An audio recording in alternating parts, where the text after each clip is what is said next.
শুভ শুভ নববর্ষ নববর্ষ সবাইকে সবাইকে শুভ নববর্ষ। হ্যালো এভরিওয়ান, কেমন আছেন সবাই? আসসালামু আলাইকুম। নুসেবার চ্যানেলের পক্ষ থেকে নুসেবার মা বলছি। আজকে পহেলা বৈশাখ, সবাইকে নববর্ষের অনেক অনেক শুভেচ্ছা। পহেলা বৈশাখের দিন সকালবেলা নুসেবার বাবা বলতেছে যে আজকে একটু পান্তা ভাত খেলে ভালো লাগতো। তো যেহেতু রাত্রে কোনো প্ল্যানই করি নাই, তাই পান্তা ভাতও নাই, তাই বললাম যে ঠিক আছে, তোমাকে পান্তা ইলিশ তো আর খাওয়াতে পারবো না, তবে গরম খিচুড়ি, বেগুন ভাজা আর হচ্ছে ডিম ভুনা, কাবাব এগুলো করে দিব, যা আছে ঘরে তাই করব। যেহেতু 2 দিন আগে ঈদ গিয়েছে, ভারী খাবার খাওয়া হয়েছে অনেক, তাই আজকে একটু হালকা পাতলাই খাবো। আমি এইখানে বেগুন ভাজার জন্য গোল একটা বেগুন কেটে নিয়েছি। যেহেতু আমাদের ঘরে মানুষ কম, একটা বেগুনই হয়ে যাবে। আমি এখানে বেগুন ভাজার জন্য হলুদের গুঁড়া, মরিচের গুঁড়া, ধনিয়ার গুঁড়া আর গরম মশলার গুঁড়া দিয়েছি অল্প। এটা দিলে আমার কাছে একটা ঘ্রাণ আসে, ভালো লাগে। আর মশলাটা একটু ঘন করে মেখে দিয়েছি, কারণ ভাজার সময় যখন মশলাটা একটু পোড়া পোড়া হবে তখন সেটা ভাতের সাথে খেতে ভালো লাগবে। আর ওই যে আমার দুষ্টু বুড়ি পাশ থেকে দুষ্টুমি করে আমাকে ভেঙ্গাচ্ছে, আমি যা বলি ও তাই বলছে আমার সাথে। ওর দুষ্টুমিরা শেষ নাই। যাই হোক, এখন আমি নুসাইবা কেন দুষ্টুমি করতেছো? ডিম ভুনা করবো, সেজন্য ডিমগুলো একই মশলায় আমি মেখে নিচ্ছি ভাজার জন্য। খিচুড়ির সাথে বেগুন ভাজা আর ডিম ভুনাটা অনেক ভালো লাগে, আমাদের সবারই পছন্দ। কার কেমন লাগে জানি না, খিচুড়ির সাথে, ভুনা খিচুড়ির সাথে বেগুন ভাজাটা অনেক ভালো লাগে। আর এখানে আমি ডিমগুলো ভেজে তুলে নিচ্ছি। যেহেতু ডিম ভুনা করব, ডিমগুলোকে বেশি ভাজবো না, বেশি ভাজলে রাবারের মতো হয়ে যায়। এখানে আমি ডিম ভুনার জন্য পেঁয়াজ দিয়ে নিচ্ছি। নুসেবার বাবা ডিম ভুনার মধ্যে একটু পেঁয়াজটা বেশিই খায়, আর আমরা এখন তেল অনেক কম খাই। আমার গ্যাস্ট্রিকের প্রবলেম ধরার পর থেকে তেল একদম যতটুকু খেতাম তারও অর্ধেকে নামিয়ে এনেছি।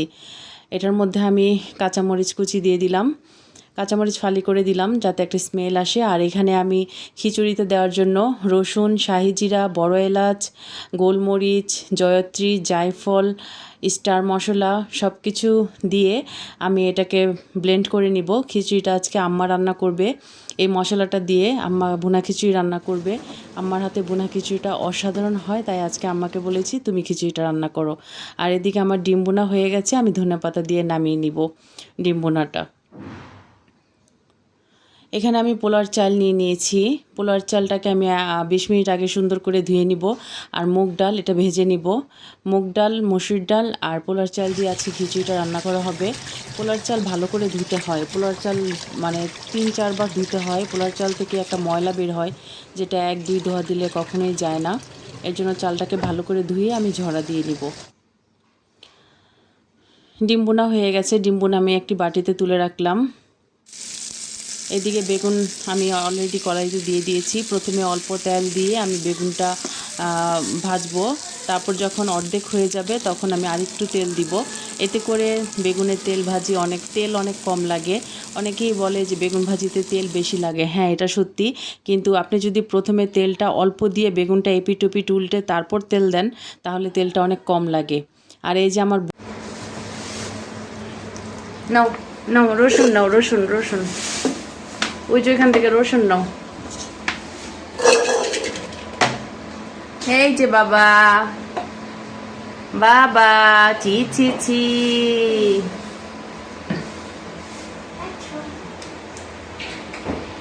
ফ্রিজের মধ্যে কি? এটা না, এটা না, এটা না, এটা এটা ওষুধ।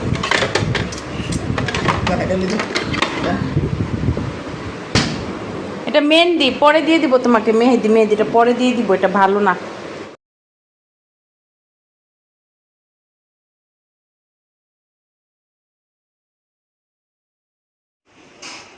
লাইট দাও। ফ্যান ছাড়ো, ফ্যান ছাড়ো। গুড।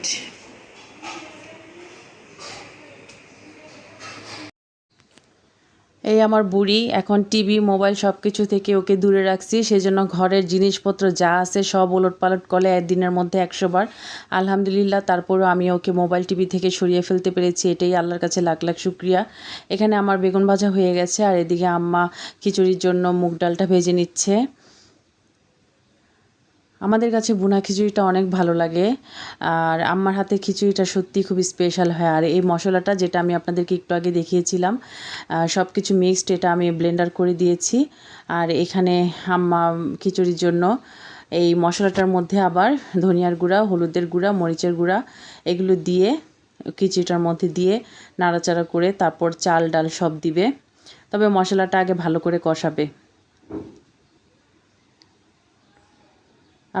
আপনারা সবাই আমার আম্মার জন্য দোয়া করবেন। আপনারা জানেন আমার বাবা নাই, আমার বাবা আজকে 3 বছর হলো মারা গিয়েছে।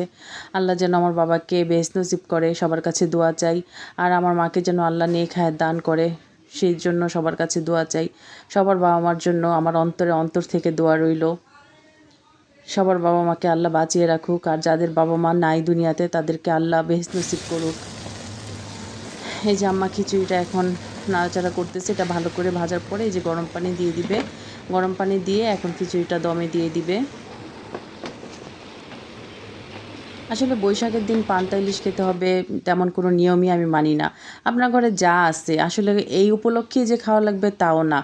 ধরেন আজকে একটা আছে না যে আমরা সবাই তো উপলক্ষ অনুযায়ী খাই, তাই আজকে এটা মনে করি একটুখানি রান্নাবান্না করতেছি, কিন্তু পান্তা ইলিশ খেতে হবে তার কোনো কথাই নাই। আর আমি এদের জন্য যে কাবাবটা বানিয়েছিলাম সেটা আমি ডিপ ফ্রিজ করে রেখেছিলাম। এটা এখন আমি ভেজে নিব। আমি কাবাব বেশি করে বানিয়ে রাখি 1 মাসের জন্য। যখন আমরা পোলাও মাংস খাই তখন কাবাবটা ভেজে নিই।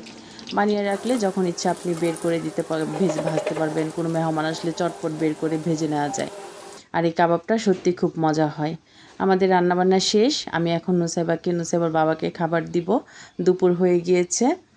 খিচুড়িটা বেড়ে নিলাম। সত্যি খিচুড়িটা অনেক সুন্দর হয়েছে, অনেক ভালো ঘ্রাণ আসতেছে। আপনাদেরকে তো আর আমি ভিডিওর মধ্যে বুঝাতে পারবো না। সামনাসামনি আসবেন আমার বাসায়, দাওয়াত রইল, তখন আপনাদেরকে এটা রান্না করে খাওয়াবো। বসো বসো বসো মা, বসো বসো বসো বসো বাবা, যেখানে বসো এখানে বসো, আমরা খাওয়া দাওয়া করি। বসো বসো বসো বসো। হ্যাঁ, দেখছো কত সুন্দর রান্না বান্না করা হয়েছে, দেখেছো তুমি? এই যে খিচুড়ি, খিচুড়ি, বেগুন ভাজা, নাই, ডিম, ডিম, কাবাব। কাবাব, নাও নাও, খাও খাও শুভ নববর্ষ। সোনা মাছা, খাও বাবা, খাও খাও, হাত দিয়ে খাও, হাত দিয়ে খাও। এই যে হাত দিয়ে খাও। খাও খাও খাও।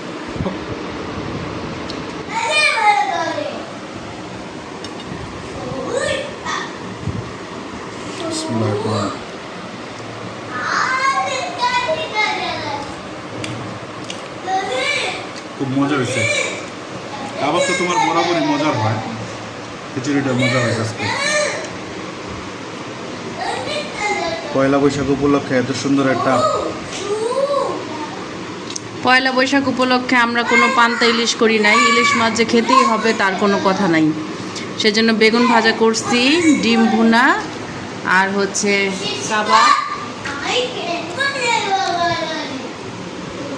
কাবাব, আর হচ্ছে ভুনা খিচুড়ি।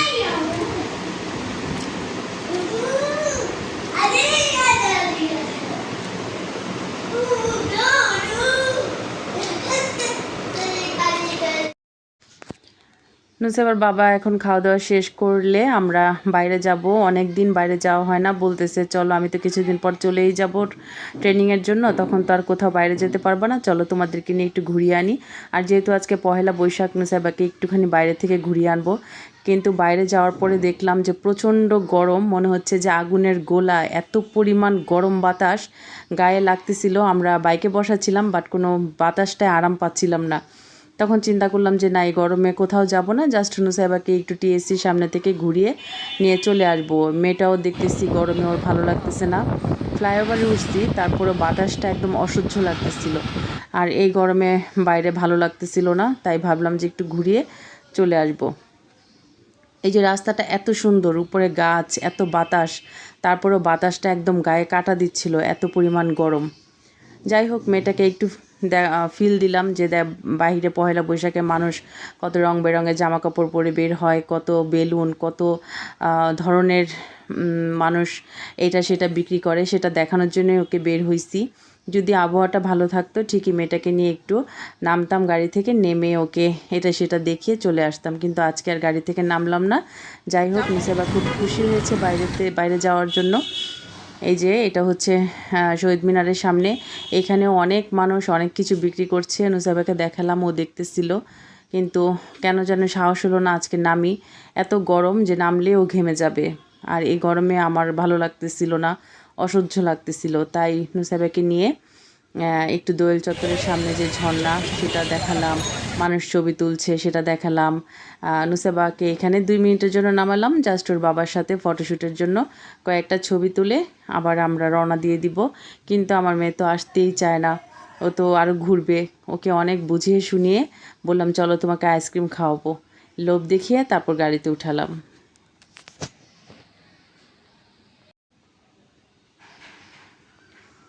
মাশাল্লাহ নুসাইবা আমার কথা শুনলো, ও সুন্দর হাঁটি হাঁটি পা করে বাইকের সামনে গেল। তার আগে কিছু ছবি তুলে নিলাম, কিন্তু ওর মনটা অনেক খারাপ, ও আসবে না।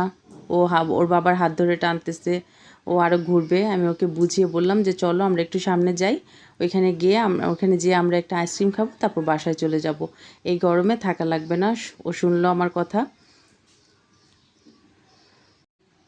এই তো আমরা এখন বাসায় চলে আসব।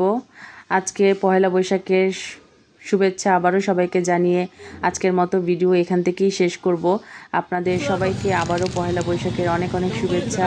আমাদের চ্যানেলটি কেমন লাগে অবশ্যই আমাদের কমেন্ট বক্সে জানাবেন, আর নুসাইবার চ্যানেলটি সাবস্ক্রাইব করে অবশ্যই ওর পাশে থাকবেন। আর ভিডিওতে যদি কোনো কিছু জানার থাকে, কোনো প্রশ্ন থাকে, অবশ্যই আমাদের ইনবক্সে দিয়ে দিবেন। আজকের মতো এই পর্যন্তই। আল্লাহ হাফেজ।